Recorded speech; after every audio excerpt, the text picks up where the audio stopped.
Welcome back, everybody, to the OPT Network. Our guest this morning is Dr. Mark Dodson. He joins us from Mid State Orthopaedic. He's been there nearly 3 decades. He's board certified orthopedic surgeon, and he's also a hand surgery fellow, all at Mid State Orthopaedic. And this morning we're talking about hand and wrists and what we need to know and understand. Dr. Dodson, good morning and welcome. Hey, good morning.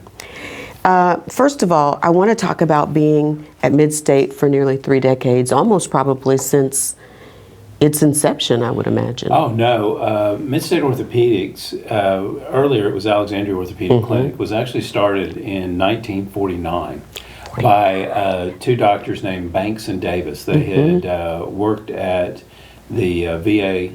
They'd been here after the war, and they started it, and it has obviously grown over that time. When I first started looking at Mid State Orthopaedics, we were in a clinic at Rapides Hospital. Then when I joined in 95, we actually at the same time opened up our last clinic across the street from Cabrini Hospital. Then about 10 years ago, we built a clinic on the same side of the road as Cabrini. It's Mid State Orthopaedics. We went through a name change a few years ago, just to represent that we really cover all of Central Louisiana, not just Alexandria.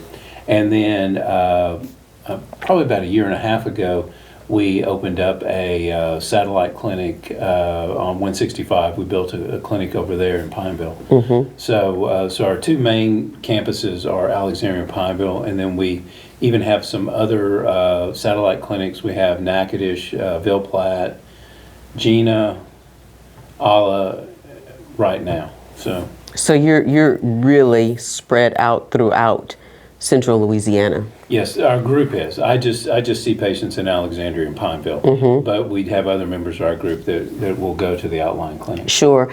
And so, having spanned such a long career, when do you decide that, for heaven's sake, you're going to go back to school? Yeah, a lot of people have asked that, and I've enjoyed doing hand surgery since I started here. And it was kind of interesting how I got into it. I was a new young doctor here in town, and I trained at Ochsner in New Orleans. And I was very blessed that our chairman was a hand surgeon.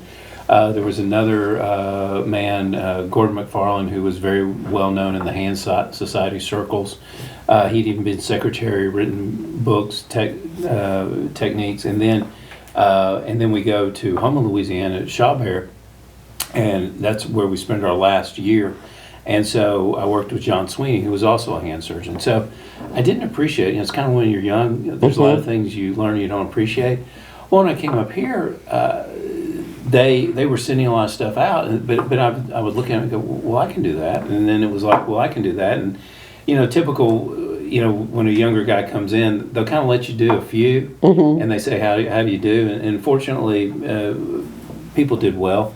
So I kind of built up that area of my practice, but as things went along, I realized that there was really a demand for somebody with subspecialty training in upper extremity surgery here in Central Louisiana. So I started to explore, doing a hand fellowship and what that would look like, and went through the application processes, traveled all over. It was actually kind of fun, taking off, and then like I went to New York, I went to Pennsylvania, I went to Jackson, Mississippi, where I ended up, San Antonio. So I got to travel around and meet some wonderful people during the interview process. So I ended up with a guy named Will Geisler. He's a very well-known upper extremity surgeon. Actually, there were several people that while I was there from the Central Louisiana area came to Jackson to have surgery. To have surgery? Yes. Wow. But what does your inner circle say? Because you are an accomplished, doctor at this point, and there's no real reason for you to go back to school. What does your inner circle say about that challenge? It was kind of like, are you crazy, Mark? It was like, what are you going to do? I mean, it's like, you already do a lot of hands. He said, my partners, just said that, and I was just, but I was like, I really want to do more. I really want to be able to bring more to the table to my patients, Central Louisiana. And so like I can now replace any joint really in the upper extremity. A few weeks ago we did the first some non-cemented wrist replacement. What does that mean? That was done in Louisiana. This joint right here is we can now replace the wrist joint. Wow. We can also replace finger joints. These are called MP joints, PIP joints. Earlier this morning, I fused a DIP joint with a new type of screw that I was exposed to during my fellowship. Same thing with the wrist. We can replace elbows, shoulders, broken shoulder blades, the scapula. Can replace that. Were you in wonder when you went back to school to see how technology had changed? Well, yes and no. Or if it had changed? Because, prior to that, I really got involved in attending hand society meetings, national meetings and stuff like that. Because I think part of being a doctor is, yes, I went to med school, I went to a good med school, I went to an outstanding orthopedic program. But, just like you said, since 1995, things have changed. You've got to keep going to the meetings. You got to keep taking the tests and the board certifications. Like I've currently taken three board tests, and so we recertify every 10 years. So, and I'll continue to do that as long as I practice, because you have to keep up. You have to know what's there. And Will Geisler, who I worked with, he's created, I think, 19 different products that are commercially used by orthopedists. So we did a lot of cutting edge stuff, and it was actually kind of fun, because we would get these challenging things, and we would talk about it and we go, well, let's try this, and fortunately most of the things we tried really worked well. Did you think that it would be daunting for you after having practiced, having been out of med school? Was it daunting to take this challenge on? I was kind of excited about it, because the learning, the new stuff is really a lot of fun. I mean, seeing new things. Love working with residents. I love teaching. I got to work with them. Talk at least once a month. I was teaching a class to them. A lot of different subjects and areas. Got to go to some conferences. Got to teach or give talks, and that was a lot of fun.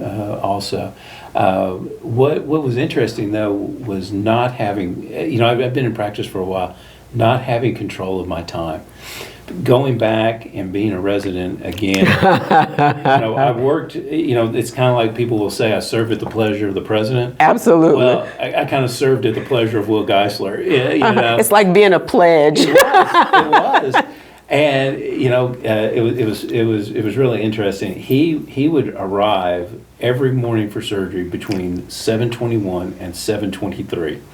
So we had to have, I had to get there. I usually would get there a little before 7, and one of the other residents and I would get 2 patients ready, because we always ran 2 rooms, and he would go back and forth between the rooms, and I would too. I was not going to miss a surgery. I said, I've taken off a year. I'm going to learn absolutely everything I can. I did in a year. I did 1,700 cases. Wow. So we were, most of our surgery days were about 12-hour days. Sometimes a little less. Fortunately not. Were there days that you pinched yourself and said, "What was I thinking?" I said the first couple of months, it was really just like trying to drink from a fire hose. It was so much coming at you. Because as I said, we did everything from a fingertip to a shoulder blade. So there were so many different cases we were doing, and we would do 10 or 12 a day. I would have to prepare for all of those cases. So, I'd have to make sure I knew what type of equipment we were using, what type of surgical approach we were going to use. I'd have to look at the patient's x-rays, MRIs, and all that. And so you had to be prepared, for all of those different cases. Private practice, once you kind of, establish everything, you don't have that big variety of cases. So but actually, I look forward to those challenging cases now. That's actually another thing is I like the challenge. I like kind of the little difficult case. The sports medicine or trauma is really a lot of fun. Sure. You can get people back functional. Let's do this. Let's take a break here, Dr. Dodson, but when we come back, I want to give people really a breakdown of how to understand how they can get better if they are suffering with a hand or wrist or shoulder or any of those injuries, and what we need to understand about that. Let's take a break. We'll come back and talk about that right after this. Stay on point. We're back in a moment. Welcome back, everybody, to the OPT Network. It's always a great pleasure when we can have doctors in to really break down some of the things that we're going through, and many of us self-diagnose. And so it's always great to get the facts and hopefully a little bit better understanding so that we can go into places like Mid State Orthopaedic and we'll have more information about how to help ourselves live better, more productive lives, Dr. Dodson, because absolutely, if you're living in pain, you're not living the fullness of your life because most of it is in pain, right? And so a lot of people are familiar with carpal tunnel. So let's start there because everybody thinks they have carpal tunnel, especially if they've... And a lot do. But I actually want to go back to one thing you said, which I think is very important about the pain. Because a lot of people have been told over the years by doctors, well, when you can't stand it anymore, right, do something. Right. But what I realized is a lot of people were waiting too long. They're tough, and they've got life going on.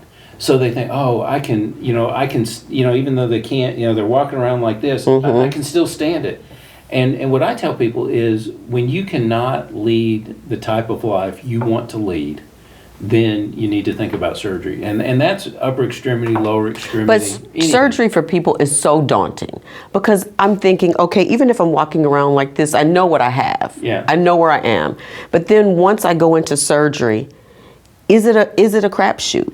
Well, that's actually a worry that people have. But that's why they need to come in and talk to us, because a lot of the things that we do have 90+% success rates. Carpal tunnel is for reduction of symptoms, particularly. So let's first of all talk about what is it? Yeah. What is carpal tunnel? Carpal tunnel is a ubiquitous diagnosis. I mean, lots of people think they have it. A lot of people do, and some people don't. But particularly what it is there's a nerve right here in the hand. It's called the median nerve. It actually parts of it start at your neck, run all the way down to the hand. It becomes a solid nerve here. There are 3 nerves that go to the hand. The median, which is our carpal tunnel nerve. The ulnar, which can cause problems either at the wrist or at the elbow. And then the radial nerve, which provides sensation and it extends our wrist. But the carpal tunnel is by far most common nerve problem that we see. And there are 10 things that go through the carpal tunnel. There's the median nerve, and there's 9 tendons. What we think happens, because it's kind of amazing, is common as carpal tunnel is, we still really don't know what causes it. Because a lot of people say, well, it's because I play on my cell phone or I type too much. Not really. I mean, they've done studies and show there's really not a higher incidence in those people. So is it something that just, like anything else, wears out over time? I think it just happens. I think some people are prone to it and they get them. So what we think happens is that the tendons will swell, what's called the transverse carpal ligament will thicken and tighten, and so it decreases the space available for the median nerve. And so as that nerve is in essence squeezed, that's how you get the numbness and tingling, you get the pain, you get weakness as carpal tunnel progresses. Carpal tunnel can progress to the point at which you actually lose muscle in your hand. Wow. You will have significant weakness of grip or pinch. So we really want to get it earlier rather than later so that permanent nerve damage does not So how do I know that I have carpal tunnel before I'm symptomatic? You don't.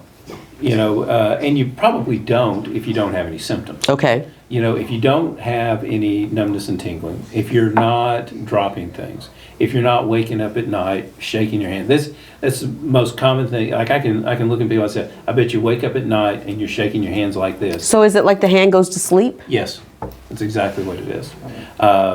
People will wake up at night and they're rubbing their hands, or people come into my clinic and I walk in the room and they're sitting there rubbing their hands just like this. And I go, you've got carpal tunnel. I'll see sometimes people will have a little clawing. Well, that's more of an ulnar nerve. I'll see people who they'll complain of a lot of elbow, forearm pain. Mm-hmm. That's frequently a radial nerve. Sometimes they'll have a combination. They'll have an ulnar as well as a median nerve. So if we're going to go in and repair this Mm-hmm. so that you have good quality of life and you're Yes. not in pain, what is the recovery time and how extensive Yeah. a surgery is it? Well, that's changed fortunately over the years. We can now do it through around a 2 centimeter or less than 1 inch incision. Mm-hmm. It can be done endoscopically, but I would talk with your doctor about that, whether that's right. There's some pros and cons to endoscopic. Open is most commonly done. So endoscopic means what? Endoscopic is you take a little light, you go through a small little hole right about here at the wrist, but it doesn't allow you sometimes as much vision as you need. Sometimes you need to see a little bit more, and it may not be as successsuxsuccessful as the open procedures on a percentage basis. So what's actually happening, Dr. Dodson? Are you actually repairing that, or are you taking it out? You actually cut the transverse carpal ligament, so you go from a little bit of space to a lot of space. Mm-hmm. Now, the downtime, fortunately, if somebody has like a desk job, okay, you can have it on Thursday and go back to work on Friday. Mm-hmm. You can use your fingers immediately after the procedure. Do those symptoms immediately go away? Night pain goes away very, very quickly. Mm-hmm. Some of the other symptoms will take a little longer, like numbness during the day and things like that. But the difficulty sleeping usually will go away either that night or within 2 or 3 nights. Is there some sort of occupational therapy or therapy that has to happen after that procedure? For a percentage of the people, yes. For a lot of the people, no. And we individualize that. If people have some swelling and their hand gets stiff, yes, we'll put them in therapy. If people have significant weakness, then we'll want to make sure that they're working on getting that strength back while the nerve function is returning. Mm-hmm. So typically the stitches will stay in about 7 to 10 days, sometimes a little bit longer, rarely any less. People can start using their hand again immediately after surgery. Mm-hmm. If you do heavy manual labor, it may be 2 or 3 weeks. You might want to leave wait until the stitches come out. Do those nerves actually regenerate? Depending on the degree of damage that has occurred prior to surgery, yes. There are some that the nerve damage is so bad that does not, they don't get it back. But I tell people it's still important that they have the surgery so it doesn't get any worse, because we need to preserve every little bit of function that we can. And also, too, sometimes I get surprised. I've had people come back to me in a year and say, I really did get everything back. So you want to give everybody that chance to get better. Mm-hmm. Let's do one more segment. Let's come back and talk about osteoarthritis, because I know that a lot of people are really struggling with that and sometimes maybe don't think that there are any answers. Dr. Mark Dodson is our guest from Mid State Orthopaedic. When we come back, we'll be talking about osteoarthritis. Stay with us. We're back right after this. Welcome back, everybody, to the OPT Network. I say this often because I know that when we go into the doctor's office, sometimes we have a lot of questions, but sometimes we just don't get those questions answered. And so we hope that these forums will help to do that for people. Our guest this morning is Dr. Mark Dodson from Mid State Orthopaedic. He is a hand surgery fellow, but he has really been around for almost 3 decades and has helped a lot of people. And with technology progressing, hopefully more people will be able to be helped, but we know that osteoarthritis is something that a lot of people deal with. First of all, tell us what it is. Yeah. Osteoarthritis is a problem of what we call articular surface cartilage of the bones. If you kind of think about it, and most people can identify with the chicken leg, if you take the meat off the end of the chicken, there's that white, shiny surface at the end of the bone. That is hyaline or articular surface cartilage. When that cartilage wears out, that is what osteoarthritis is. Wow. And it can wear out on one side or both sides. It can be in one joint. It can be in many joints. So osteoarthritis is kind of a wear and tear. I compare joints a lot to tires on a car.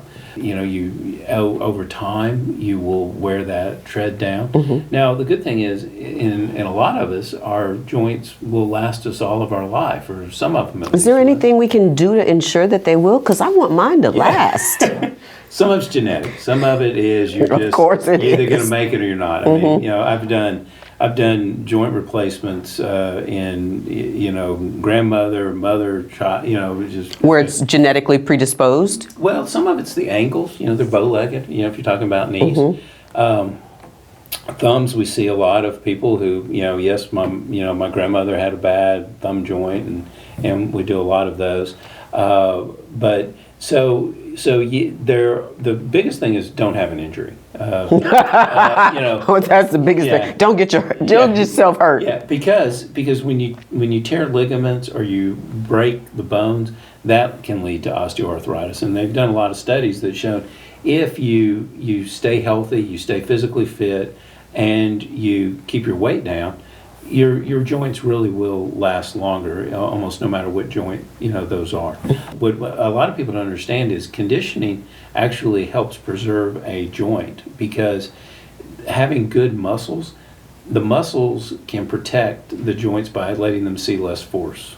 It's an interesting thing that how the muscles almost work like a computer to just control the forces that knee joint sees. After you see so many of these joint problems, have you ever asked yourself, how can I help people beyond getting hurt, protect their joints and their ligaments so that they will be preserved over the long haul? Well, we've done a lot of work with conditioning, and like for knee injuries, there are pre-sport conditioning programs that, particularly women are more prone to ACL injuries than men are. It's based on generalized ligamentous laxity, and because women in general have wider hips than the man does, as you come down to the knees, that changes the angle at the knee.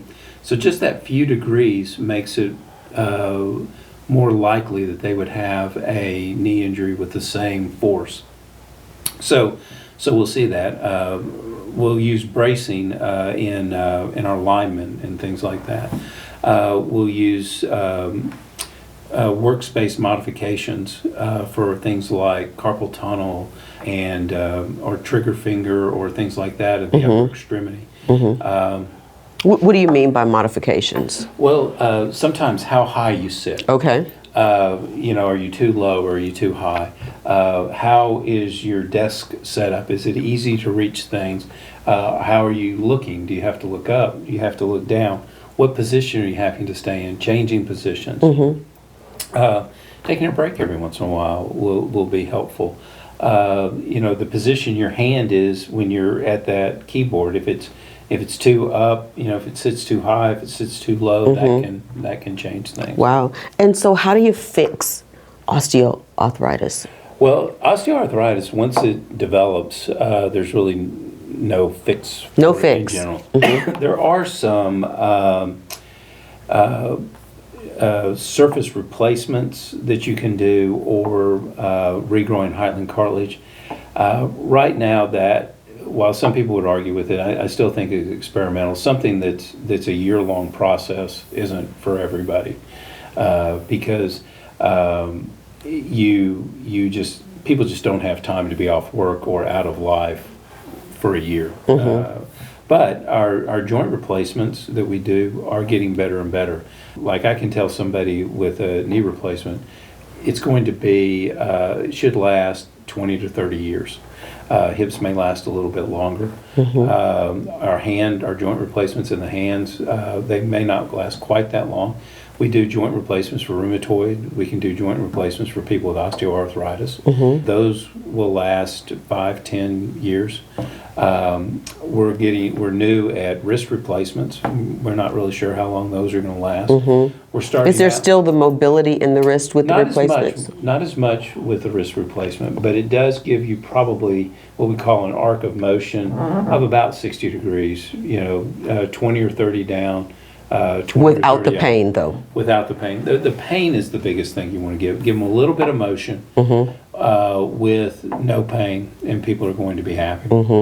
So we know that Mid State is really growing in specialties and subspecialties. Before we've got to let you go, tell people how they can connect with any of the docs at Mid State to come in and start the conversation. One thing I want to say, too, that you mentioned earlier is you talked about people's questions. I really encourage people to write down questions before they come, because I think that's very helpful so that they don't forget, so that we don't get off track and go down a... Because once you hear that you've got to have surgery or that you have this situation, that's pretty much really all you hear. That, and if it's written down, we can write down the answer, too. So people really, really will remember. But at Mid State Orthopaedics, we have, like I said, 2 main locations, one in Alexandria, one in Pineville. We also have midstateortho.com. You can go to our website. Our phone number is at the website, but it's area code 318-473-9556. We've had that number ever since I got here, so that's good. Wow, 26 plus years. Yeah, that was one thing we wanted to be able to keep as we have moved to different things. Keep that consistency. Absolutely. Well, Dr. Dodson, we want to thank you for coming in and spending this time with our listeners and viewers and really hopefully answering some of those questions. And we'll do it more and more because there's so many things that people really need to know and understand to make the best healthcare decisions for themselves and their families. So thank you for doing this. Okay, thank you. Indeed. Hey, everybody, stay on point. We're back right after this.